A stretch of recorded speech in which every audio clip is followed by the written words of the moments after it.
Yesterday we talked a little bit about how to save up that first $5,000. And I've got some ways to accelerate that. It does take some sacrifice. At the end of the day, we can't just cut expenses to zero. There's always going to be expenses involved with life. Life is expensive, but there are certain things that we can do to increase our house fund and actually get us there quicker. So, a couple items. You could pick up an extra shift at work.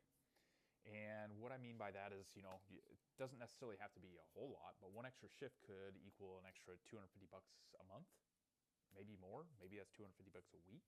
There could be a couple different options there. That adds up. That's $3,000 or $4,000 in a year. Tax refund, if you got something coming up like that, tax refund can be anywhere from $1,500 to $5,000 depending on it. Put it directly in the house fund. Sell some expensive stuff. If you've got snow machines or expensive tools or even expensive electronics that are just collecting dust, ask yourself, would I rather have this or would I rather have a house? That's the question that you're going to ask yourself. You can always buy those things again in the future after you have a house and a place to put them and a place to use them. So sell some of that expensive stuff. Maybe turn a hobby into an income. If you like to do like landscaping or photography or walking dogs, people will pay you to do that kind of stuff. And again, this doesn't have to be a forever or a second job for you. It's just to add some extra income there to your house fund.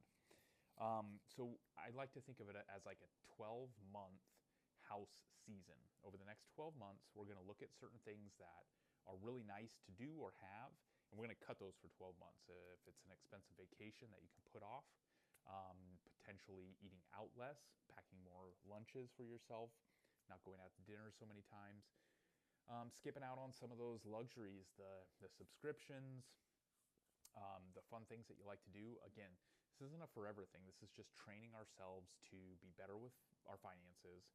And over a year, you'd be amazed on how much additional money you can put in that house fund. If you get a raise in your job, instead of increasing your lifestyle, add that as a bill to your house fund. And I can guarantee you in 12 months, you'd be surprised how quick 5 to 15,000 extra dollars could go into your house fund if you're very intentional about what you do with your money. So hopefully these tips have really helped you. We're going to start tackling the other fun part of this, which is debt. And so yeah, that's what I got for you today. Let's get intentional about saving up that money for the down payment and get you in a home. We'll talk to you soon. Thanks for watching.